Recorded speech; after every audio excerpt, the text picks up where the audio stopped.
tunashukuru Mwenyezi Mungu, waraibu wengi wameweza kupata nafuu na leo wengi wamekuwa na mchango mkubwa katika jamii yetu ya Kitanzania, lakini wengine wamerudi katika mashule na kuweza kujifunza taaluma mbalimbali, lakini wengine wamerudi na kuweza kufanya kazi na kuweza kuendeleza maisha yao binafsi. Kwa hiyo kwenye hili kiukweli kabisa tuna nafasi kubwa ya kuweza kujipongeza, lakini pia tunashukuru Watanzania wote kwa kuweza kuonyesha support katika namna ya kuweza kuona mchango wetu na kuweza kuuthamini mchango wetu.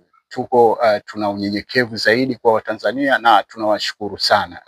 Mwaka huu 2025 tumeweza kupokea tuzo 3 na hii si kwa nguvu yetu binafsi, lakini ni kwa nguvu ya Watanzania katika namna ya kuweza kuthamini mchango wetu. Tuzo ya kwanza ni tuzo ya Kigamboni Awards.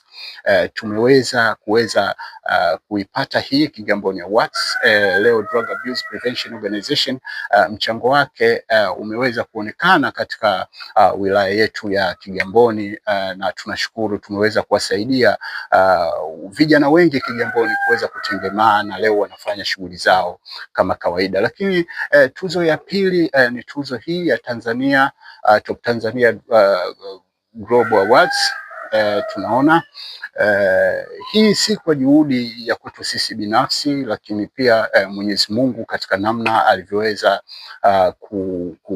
kuthamini mchango wetu au kuweza kutupa uwezo wa kuweza kulifanikisha hili, lakini pia kwa uwezo pia ya Watanzania katika namna ya kuweza kuthamini mchango wetu. Lakini tuna East African Expo 2025 pia tumeweza kupata tuzo hii. Kwa hiyo tunashukuru sana Watanzania kuweza kuthamini mchango wetu, lakini pia tunawatakia mwaka mpya na tunawaahidi tutaendeleza huduma zetu vile inavyostahili katika namna ya kuweza kutoa elimu juu ya athari zote zitokanazo na matumizi ya dawa za kulevya, lakini pia kuweza kuwasaidia waraibu wengi wa dawa za kulevya kuweza kutengemaa.